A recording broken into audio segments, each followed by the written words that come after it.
The Cuban President Miguel Diaz-Canel Bermudez arrived at the Vatican City to meet the Pope Francis as part of his tour of European countries. In Argentina, protesting communities in Jujuy province forced the local governor Gerardo Morales to backtrack on his reform. And also in Palestine, the death toll due to violence by Israeli forces has risen to 7.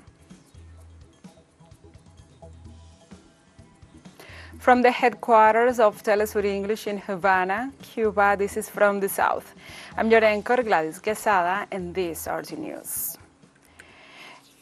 On Tuesday, the Cuban President Miguel Diaz-Canel Bermudez arrived at the Vatican City to meet Pope Francis as part of his tour of European countries. Miguel Diaz-Canel arrived at 10 a.m. local time at the Vatican headquarters to meet with the highest leader of the Catholic Church. Upon his arrival at the Vatican, Diaz-Canel was received by the head of the prefecture on the pontifical household, who is in charge of protocol, Monsignor Leonardo Sapienza.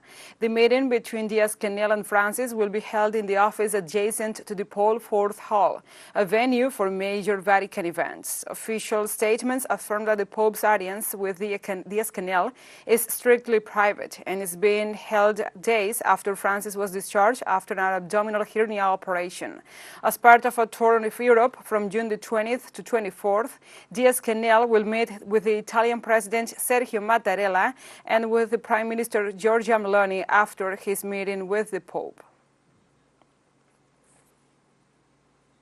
We have other stories. Peruvian social organizations ratified their call for the third takeover of Lima to demand the immediate resignation of the appointed President Dina Boluarte. Local authorities in the town of Laraqueri, who support the mobilization, confirmed the protest from July 19th, when more than 13,000 inhabitants, also of the Department of Puno, are expected to attend. The authorities said the protesters will also demand the closing of Congress and the calling of new elections. The Peruvian police said that it will deploy more than 8,000 agents in the country's capital during the day of demonstrations.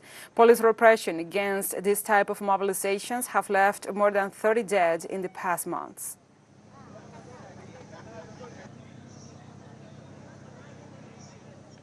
And in the middle of this situation, the president of Peru, Dina Boluarte, swore in the new Minister of Health, Cesar Vázquez, on Monday in the midst of the worst dengue outbreak in the recent history of the Andean country, which led her predecessor, Rosa Gutiérrez, to resign her position in that portfolio.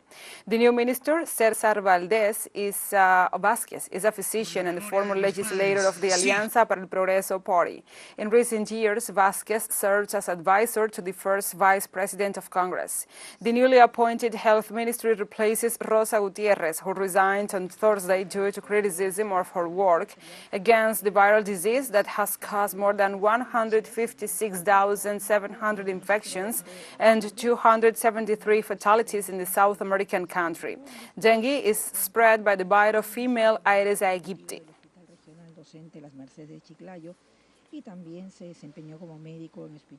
The Brazilian president, Luiz Inácio Lula da Silva, reaffirmed on Monday that his predecessor, Jair Bolsonaro, coordinated the attacks by his supporters against the headquarters of the three branches of government in Brasilia on January the 8th. The Brazilian leader asserted that there is already evidence of the coup attempt coordinated by the former president and which they are now trying to dispute. During the second edition of the weekly program Conversations with the President, Lula indicated that people who attempted to destroy democracy will not be tolerated and those responsible have to go to jail. Lula's statements coincide with the start this week of the trial that could end with Bolsonaro's disqualification. On January the 8th, 2023, thousands of Bolsonaro supporters took over and looted the headquarters of the National Congress, the Supreme Federal Court, and the Palace of Planalto in Brasilia. And in the face of the resolved confrontations of communities in northwest Argentina, the governor of Jujuy, Gerardo Morales, was forced to backtrack some of the articles of his controversial reform. After the protests that ended in a confrontation with the police, Governor Morales ratified Article 67 of the partial reform of the provincial constitution, which prohibits blocking roads and streets and the occupation of public buildings. However, he gave backtracking with Articles 36 and 50 related to the right rights of native peoples. Over several weeks, communities and organizations have been mobilized in the streets and highways to reject the constitutional reform that was pushed through an early approval by the provincial government of Gerardo Morales. The massive protests, which have seen participation from indigenous communities and social movements, have been met with heavy repression from the state forces.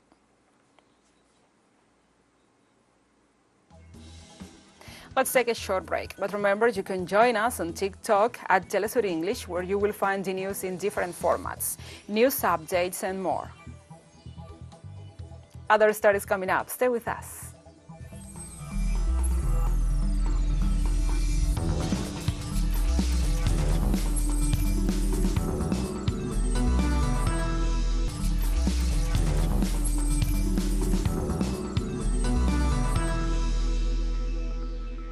Welcome back to From the South. More news now. In the United States, the Boston Coast Guard launched a search operation to find a tourist submarine used to view the wreckage of the Titanic after the vessel disappeared in the Atlantic Ocean. Coastal authorities said the submarine had 5 tourists aboard. The Titanic is at a depth of 3,800 meters and at a distance of 640 kilometers from the Canadian island of Newfoundland. The Ocean Gate Expedition Company confirmed in a statement on Monday that the submarine belonged to its company and explained that it has had an extensive assistance from various government agencies and other companies in trying to re-establish contact with the submarine.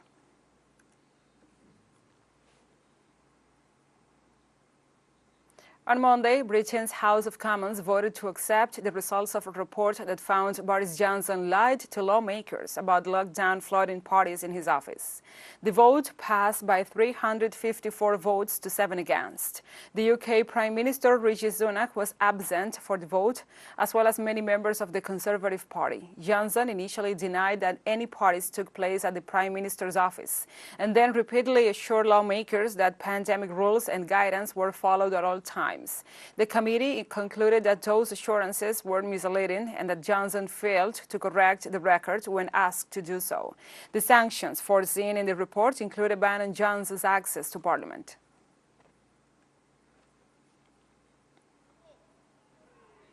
In Cyprus, farmers closed the main streets of the capital Nicosia with a large convoy of 800 pickup trucks and some 300 tractors heading to the EU House passing the presidential palace. The protesters in front of the EU House are calling on the government to block some points of a controversial nature law currently being debated in the EU Parliament that will mean further elimination of the use of pesticides. EU lawmakers, who have been debating the proposal to restore habitats on 20% of the EU's land and sea area for weeks, did not totally reject the draft, but ran out of time to agree on the binding measures it should contain. Cypriot farmers say the new law will mean a ban on the use of pesticides, which will severely affect their livelihoods. The United Nations adopted on Monday the first ever legally binding international treaty for protecting the high seas. Known as Biodiversity Beyond National Jurisdiction Treaty, or BBNJ, but widely referred to as the High Seas Treaty, the measure imposes rules aimed at protecting the environment and at heading off disputes over natural resources, shipping, and other matters in waters beyond any country's national jurisdiction. The text was formally approved after having been revised and translated into the 6 official languages of the United Nations and after several years of discussions and negotiations. The adoption took place by consensus without the need for a vote.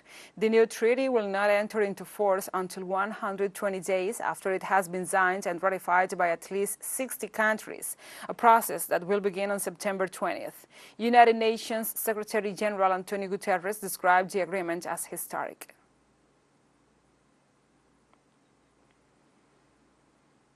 In Russia, the St. Petersburg International Economic Forum concludes with the signing of more than 900 agreements worth over $45 million. The event brought together at least 130 countries and more than 17,000 participants. Authorities described the meeting as a high-level forum for the well-being of sovereign countries. They also highlighted that high technologies and new forms of development were key issues for the country's business, economic, and educational future. The St. Petersburg Petersburg International Economic Forum is a business event held every year in that Russian city with the purpose of signing agreements of financial importance.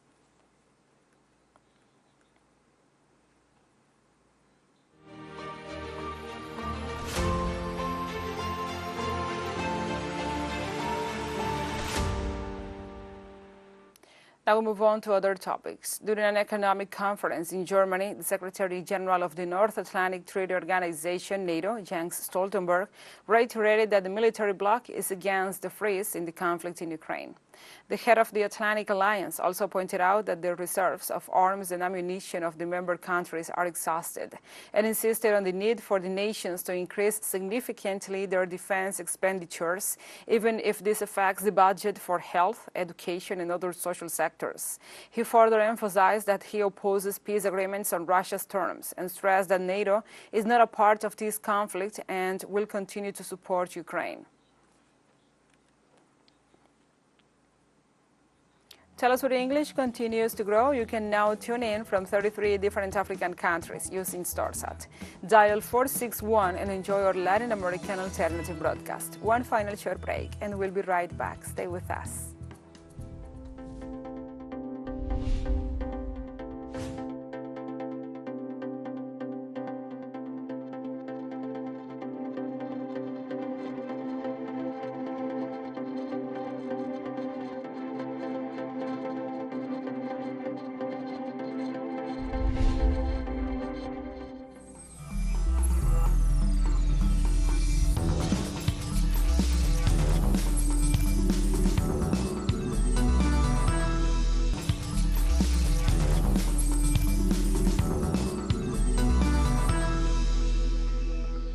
Welcome back.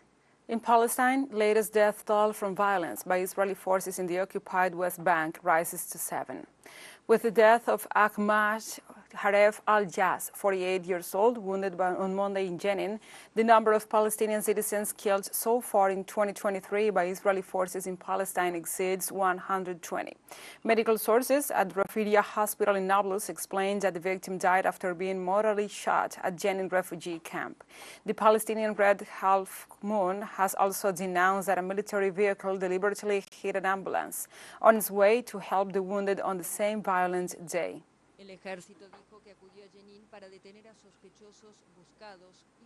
In this context, Palestinian Prime Minister Mohammed Zayeh condemned the international silence and double standards after the deadly Israeli raid on the West Bank in the city of Jenin.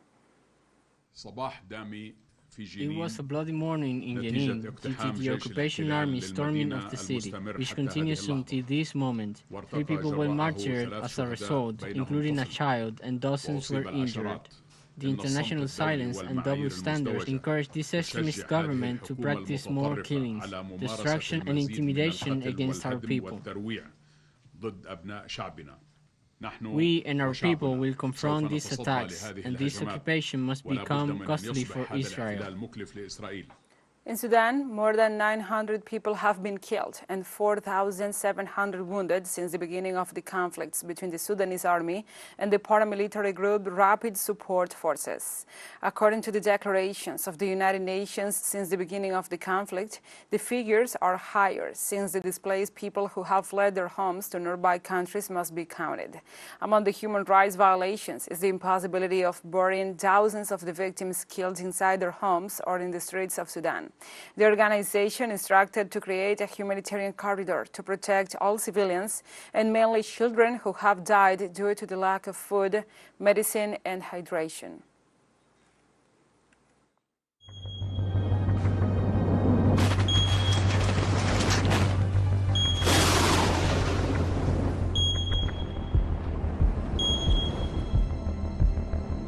We move on to other topics. In India, nearly 170 people have died in recent days in 2 of the country's most populous states amid a sweltering heat wave. Hospitals are overflowing with patients, and the pressure of the heat is compounded by constant power cuts across the region, leaving people without running water, fans, and air conditioning. In the northern state of Uttar Pradesh, 119 people died from heat-related illnesses in recent days, while in the neighboring state of Bihar, 47 people died, according to local press and health authorities. According to the India Meteorological Department, temperatures have been consistently above normal, with highs in recent days reaching 43.5 degrees Celsius. On Monday, China's Ministry of Water Resources activated a level 4th emergency response to flood risks in a total of 10 provincial-level regions across the country. According to the ministry, it will dispatch working teams to the relevant regions, including East China's provinces of Jiangsu, Zhejiang, Anhui, and Jiangxi, as well as Guangxi, Zhuan Autonomous Region in the south, among other regions, to guide local flood prevention work.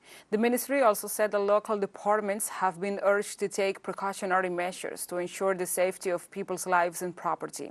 China has a 4-tier flood control emergency response system, with level 1 being the most severe response. In Japan, despite protests over the release of treated radioactive water from the Fukushima plant in the Pacific Ocean, the government continues to pursue these plans. In response, the fishing community, together with many environmental organizations, reiterated their rejection of the executive's actions, causing demonstrations as far away as South Korea. Environmental specialists demanded that Japan should refrain from polluting the sea with radioactive wastewater. In this context, experts warned about the consequences of the government's actions and initiated preparations for this measure. And we have come to the end of this news brief. But remember, you can find this and many other stories on our website at telesurenglish.net. And also, if you feel so inclined, please join us on social media for all the latest news. We are on Facebook, Twitter, Instagram, Telegram, and TikTok. For TeleSUR English, I'm your anchor, Gladys Quesada. Thank you for watching.